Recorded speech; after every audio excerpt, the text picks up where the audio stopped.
That first presentation was meant to be a much longer one with loads of discussion and me speaking slowly and calmly. I'm sorry, I went bam. So join the Facebook group, ask questions there, email us, whatever. Get involved and tell your friends. Yes. Does this email address go to you? Yes. Yeah. So it's the same one, same website. The new website will be different. But the website's live, but I don't want to say what it is yet. But you can very easily find it. Okay, so I've got to finish at 5. Like, is that? About, yes. Yeah? Yes, I think. Does anyone have to go absolutely on the dot at 5? We're all right. Yeah. Okay. It's been a long day, so I'm sorry. This is the research one, so it's not as exciting as this new website about training and come and join us and change the world. But yeah. Whoa. Okay, 2020. Now, the new course of studies. I didn't even look at my notes for the last one. Yeah. The 2020 course of studies has a sentence in there that junior high school. I can slow down a little bit. Junior high school teachers should. I'll read the sentence later. Should teach in English. Okay. And the course of study was released whenever 2015-ish, 16. And at that point, I thought, hey, I'll prepare to do some research about it and teach in English and then write it up. And it's still not published, but it hopefully will be soon in the language teacher. Okay. So later when you see it, it's going to be in the language teacher. Oh, I hope so. Okay. Ta-da. So, before we talk about English only in junior high schools, we're going to backtrack to, love gestures, to English as a medium of instruction policies.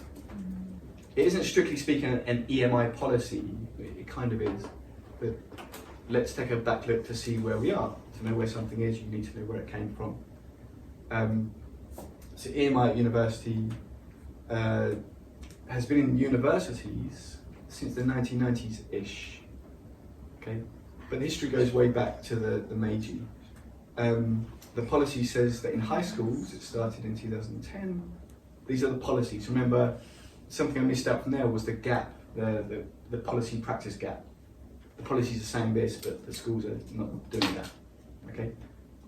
So that's what the policy is saying.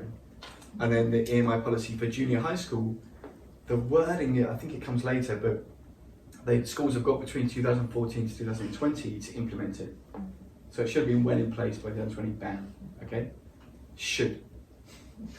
And in Max they say in principle, don't they? Not should, in principle. Yeah, so in principle, according to the level and understanding of the students. There's always that grey area of MEX policies, and they're interpreted by teachers, interpreted by boards of education, interpreted by everyone, and that's one of the issues related to policies in Japan. According to level understanding of the students, what does that mean? Okay, and in principle, every single sentence is in principle.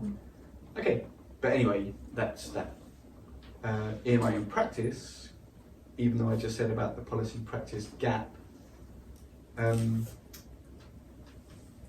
we can look directly at EMI and factors that relate to EMI.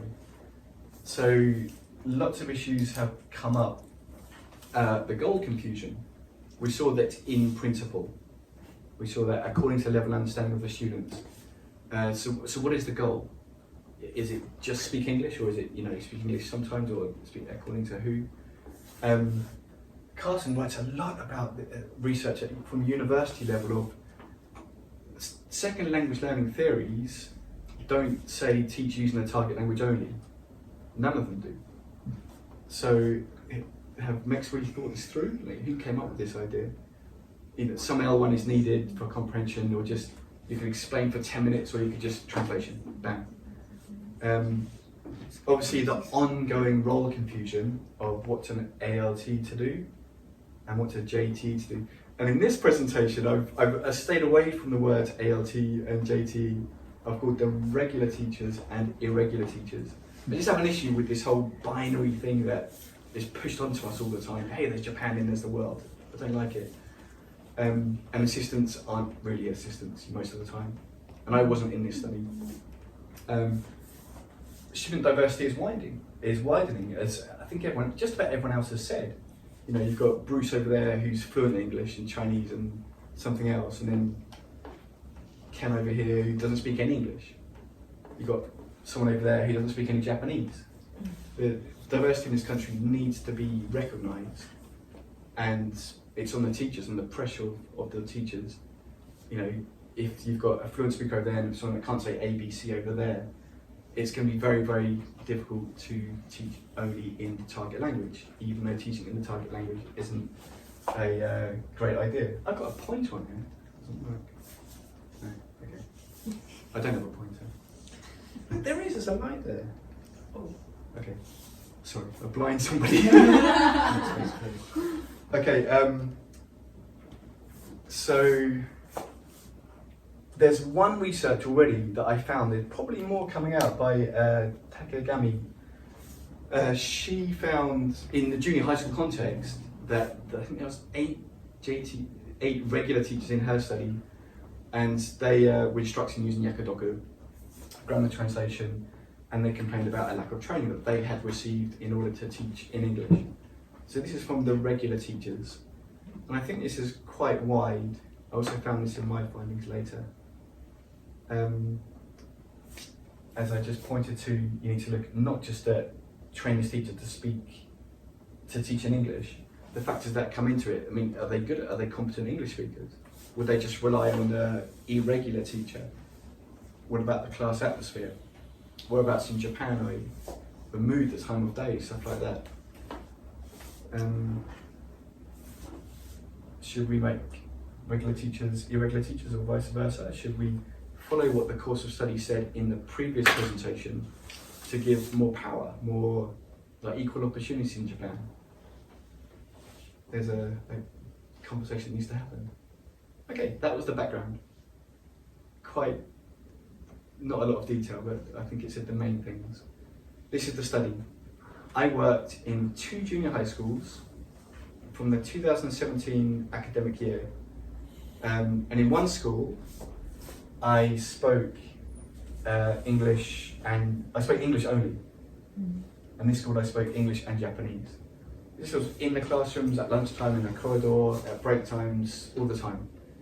Only English, then English and Japanese, okay? Obviously, experiment, I need to have a control and a test, okay? So, in the English only school, there were 5 regular teachers, 489 students, and I saw the classes like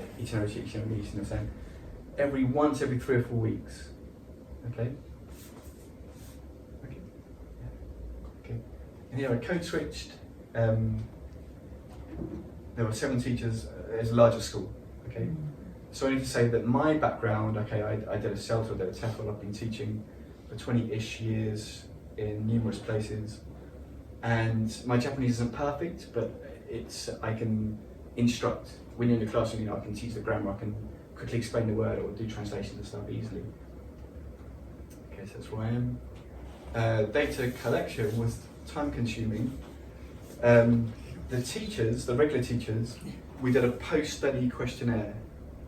I think I need to set the scene more. So before the study, I spoke to the 12 different teachers and said, okay, I'm interested in doing this study, I've got this questionnaire, this is what I'm going to do, you need to sit to the side of the class, is that going to be okay? And they all said, yeah, fine. Not really assistants, right? So it had to be like, not scientific, but it had to be controlled in that way. So every school, every classroom was exactly the same. It was just me teaching. The regular teacher was at the side. So the post-study conversation we did, some of the regular teachers, their English wasn't very good, so our conversations were quite short. And I've transcribed all of these, and they'll be in the publication when it comes out. So their conversation was quite short. Their English was better, that we could have a longer conversation. It was so there were kind of questions, but it was more just a conversation. What do you think about the study? What did you think about the study? What were your problems?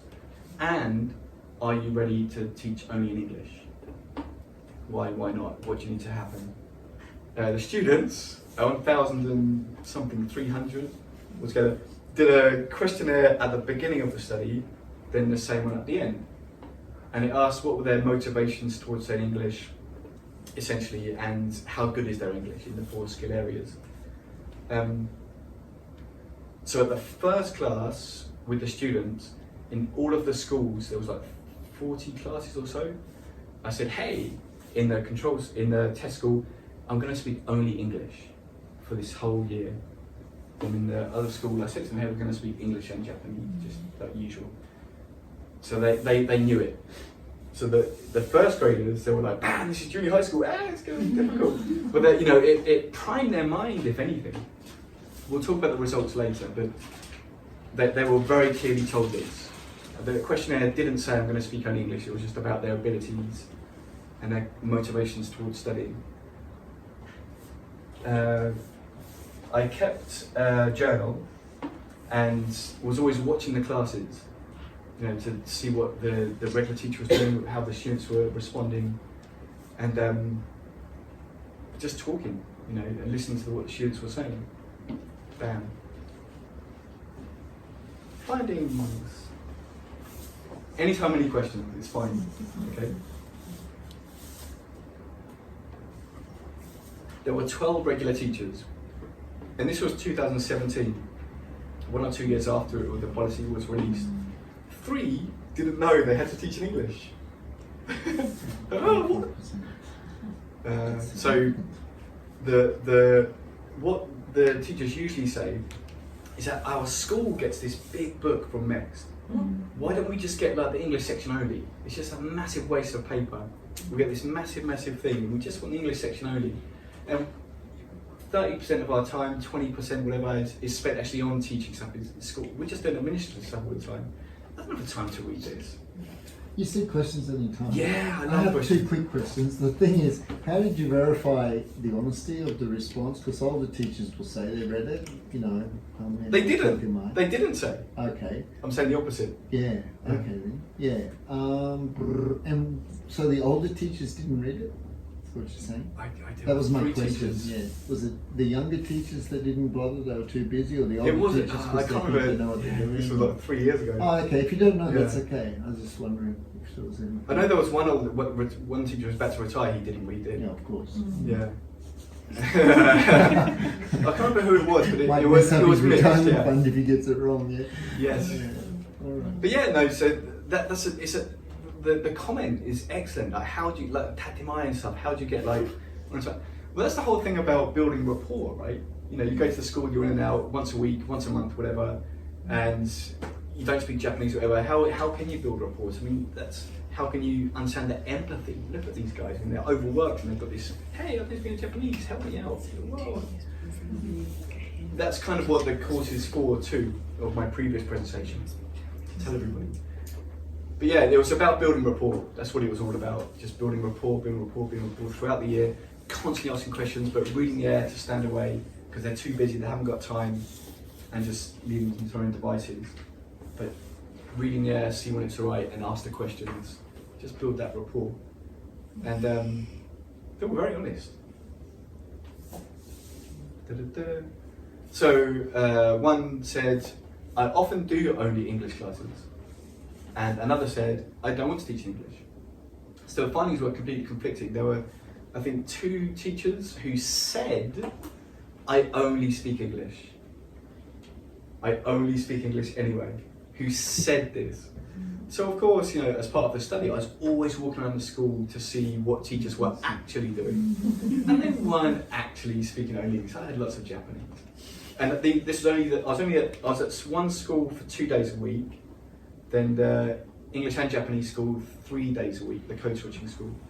So it was only those times I could kind of walk around the school when I don't have a class. It isn't so often, but I'd kind of be peeking in a little bit. And they didn't, but they did speak a lot of English to their, they were, very good teachers. But there's conflicting beliefs. 10 of the teachers said, I don't agree with this policy, I'm going to keep doing yakudoku. I'm going to open the textbook, speak Japanese, I'm just not going to do it. They might do it a little bit, or they might try and speak a little bit more or something, but who knows. they said they wouldn't. They lack the training from their employer, the Board of Education. They it will differ, you know, as we said about ALT and JT all around Japan. Every prefecture, city, municipality, Tokyo will be very different from like Aomori or something. But in this place, the Niigata, teachers weren't getting any support from the Board of Education at that time. And what they're getting now, I'm not sure. There was an initiative a couple of years ago where one teacher was sent to Tokyo for EMI teaching. Do you know about this? LEAP or something? I think it's near. LEAP training, where one teacher from each prefecture, was sent to Tokyo to have like EMI to teach English training to go back. I think it's in here. Then they go back to their prefecture and spread the word. Okay, one teacher from everywhere to go back and tell the entire prefecture. There were 2 from Tokyo and 2 from Kyoto. So Kanagawa had a similar program. They went to Yokohama. yes. And yeah, from various cities and areas. Yeah. So the teacher training for Yeah, similar to instruction. EMI. Yeah. And I think the training was pretty good. We met one of the teachers and in his lesson the other day, and it was pretty good. Yeah. Are they like junior high school or elementary? Elementary. Yeah, this is for the new curriculum. So it's not EMI, it's just like teaching English training. Teacher training? No, he was using English to Okay. teach. Yeah.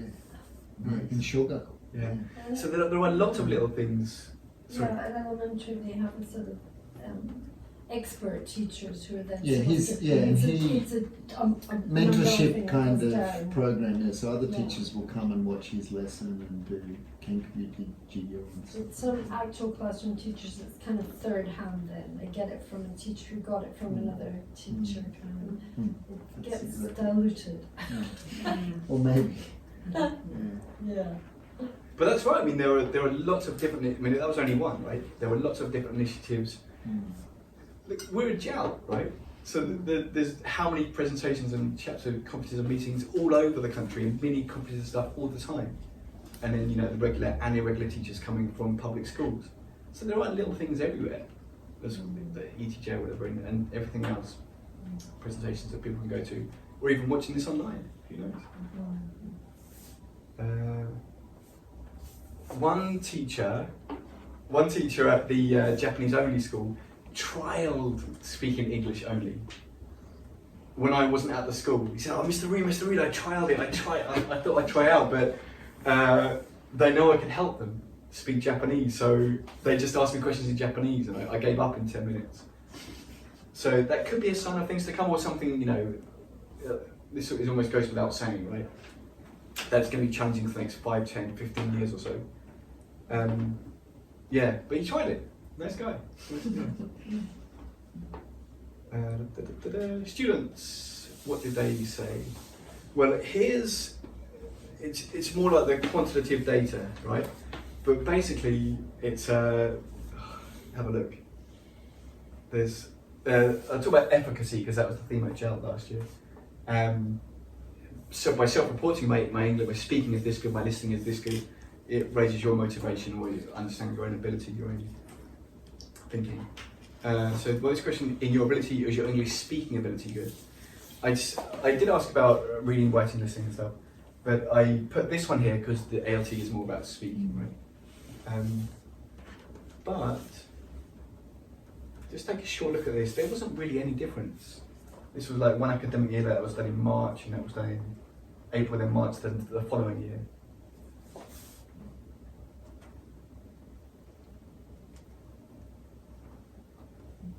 Of course, that was English only. So maybe the English got better. 9 people said their English was better. There wasn't much change there, but there's nothing statistical. You know, there's nothing there. Significantly. That's the word. You know, my brain was going, what's the word? What's the word? Thank you so much. Significantly insignificant. Yes. Significantly reliable. Statistically significant results. Mm-hmm. Nothing was statistically significant. Yeah, They've so gone through it the whole was thing. significantly insignificant. Exactly, yes. Thank you so much. It was, yeah, statistically insignificant, yeah, or neutral. Yes. Okay, so Your findings. yeah, my findings. Your findings. How was it for you? Yeah, that'll come on to that. Okay. So motivation is all about, you know, a teacher who can. In Japan, is more. There's a lot of teacher centered. My classes are more student centered, but it's more the teacher. So they're trying to produce this intrinsic motivation. So I asked about, is your experience with ALTs positive? Now, of course, these results could be a reflection of. They are a reflection of me, right? What did they think of me personally? Okay, another ALT, they could be much higher. You know, I really love this person, especially if they're giving kisses or something. But I cannot get away. I'm so sorry. Yeah, it's They were statistically insignificant again. Thank you. Thank you. So, I mean, that's the whole thing of the jet program. They're like, you know, motivation and culture, and you know, bam, bam, bam, bam, bam. But I'm an old man. I'm balding. I don't know how bam, bam, bam I actually am. So, do you feel more motivated, like more direct question, as that was indirect about the same thing? And again, statistically insignificant.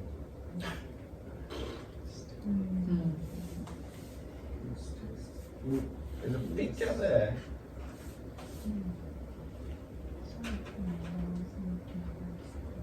Wow, so when the Japanese teacher uses mixed language, you're saying, in the bottom right, the students are less motivated to use English. Yeah. Yeah, you kind of said that before. Yeah. Bam. Okay, my findings. Me. From my subjective thoughts. It was a rewarding experience doing it. One of the main things was about my relationship with the regular teacher.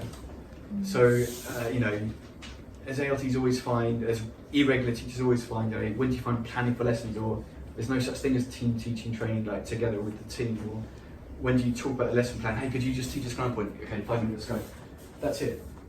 Or there's a note on your desk, you know, teaching, like, going to teach history. There's no communication. So this made me, naturally, the teachers were coming to me, to my desk, saying, hey, Mr. Reed, you know, the kids, the students are really enjoying your class, and sorry about this other boy. You know, we're going to teach this today, but you need to be careful of this boy at the back. And so I was like, whoa. Sorry. No, sorry. They were talking, saying, Mr. Reed, how can I help you today? You know, what can I do to, you know, is there anything I can do in your material preparation? And the empathy I had for them, also, the way that the students reacted, there's so many stories, of course. I mean, there was one boy who his English level wasn't very high, and he got aggressive because of the English only thing. So he squared up to me in the class, like a 15 or 16, 14 or 15, but got a big lad. You stood up and you were like that. But I was like, hey. But the regular teacher in the class, you know, she was asked to do nothing, and she did that a bit too literally. She did nothing. So I just carried on teaching, and this boy was looking at me like he was going to bang me. And there were lots of, then after the class, the teacher would say something to me, and I'd be like, yeah, you know, you don't know what's going on in their lives. So, because we're so irregular, but we had to put up with this, right? But then it brings you more empathy towards this student. They've got to put up with them every day. You're only there once a month or once every 6 weeks or something. So it brought me to empathise with the teachers a lot more, but also it helped our relationship, our professional relationship, grow a lot more. So that might be a positive thing as a result of this policy, of communicating a lot more. How can we explain these things? How can we use more classroom English as a team? Yeah. The challenging thing, of course, when I can speak Japanese to the students, or Spanish, or whatever language they spoke, I can speak some Spanish. There were lots of Filipino students there. You know, we could just talk, or make like oyaji gag or something. We could make some jokes. But in the English only, my relationship with them, it was noticeable. They were never coming to me, or they were like, they had to speak English. I guess from Mech's perspective, great, they've got to speak English, you know. But from I mean, when you use cortisol, rapport, that's the word, like cortisol, rapport, that kind of social thing. you know, you're there, then that brings the motivation. That brings some intrinsic motivation and some kind of trust and empathy and all of that. It was very, very noticeable relationship with the students. The teaching issues I had were many, especially teaching grammar, giving instructions. I did use lots of gestures, but it was still challenging to explain something. Comprehension checking, the classroom management, or listing vocabulary. Okay, so in the Japanese, in the code switching school, you could just easily do this. Bam, bam, bam, bam, bam, bam, bam. But in English only, it was, you know, I'd take like 20 minutes to describe a worksheet, and they're just bored to tears, like, yeah, half of them get it, half of them have got no idea still. Then in the code switching, you can just explain it in a minute, and off you go, bam, there's loads of communication, the whole class. So that's a reflection on me, I suppose, about my teaching skills. I got to develop lots of things here and grow professionally as a teacher a lot more without support from my employer. So ALTs, join ALT training online, share your experiences, and let's be better teachers together. Yeah. So it was a massive learning experience for me. These are, you know, terrible to experience, or it's a bit dramatic. They were not pleasant to experience, but they helped me grow professionally as a teacher. Bam.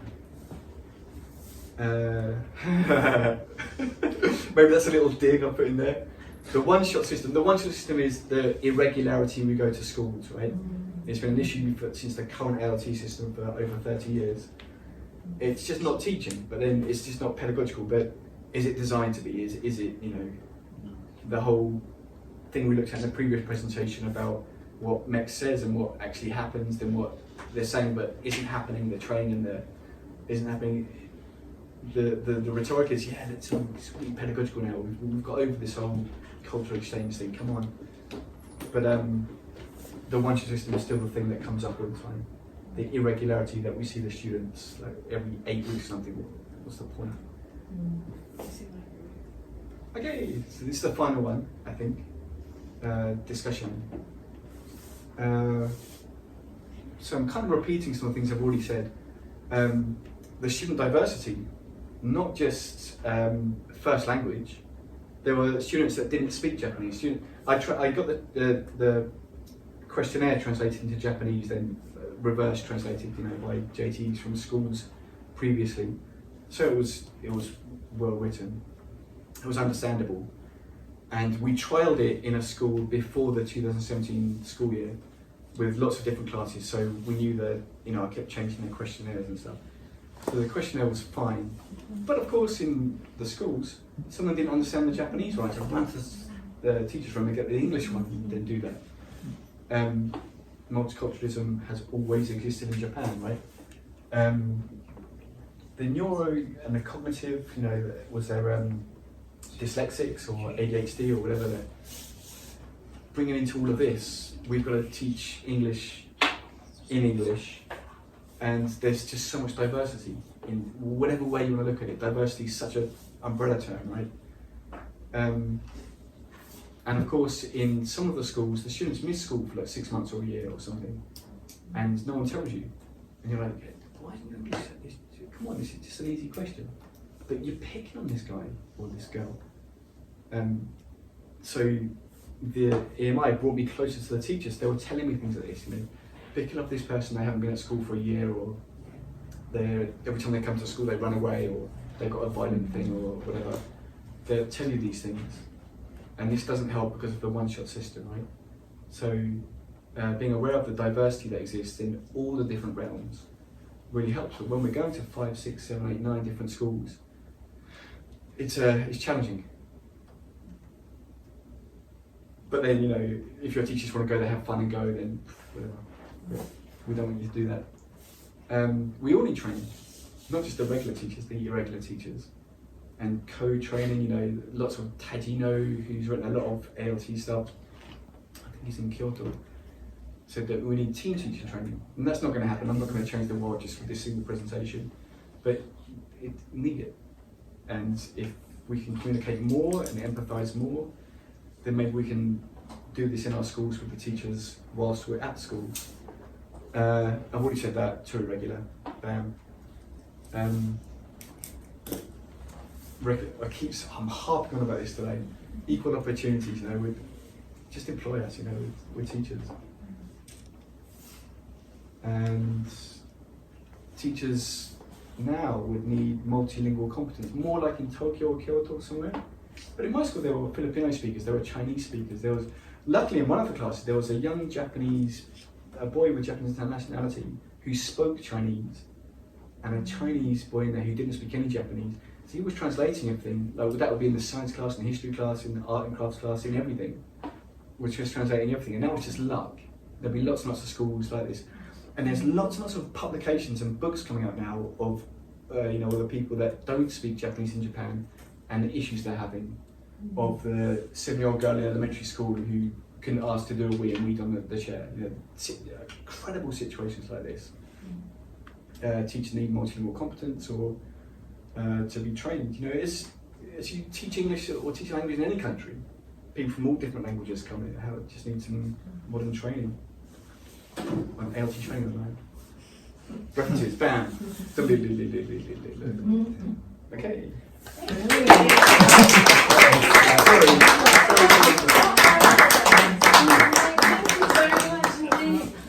I would recommend you all have a look at this amazing site. Some of the stuff has still got to go up on it, but you can just see there is going to be so much in the way of resources and background material and things to do. It's a huge project. Yeah. It's just weaving everything together, right? Absolutely. Yeah. Absolutely. You've got some really good people working on that too. Yeah. So it's Best of the best. yeah. Including you, come join us. Amazing, yeah. Yeah, I saw you need to leave it. Yeah. So please email, we haven't got time now, but join the Facebook group, ask some questions, email, you know. Really. Lovely. Thank you. Yeah.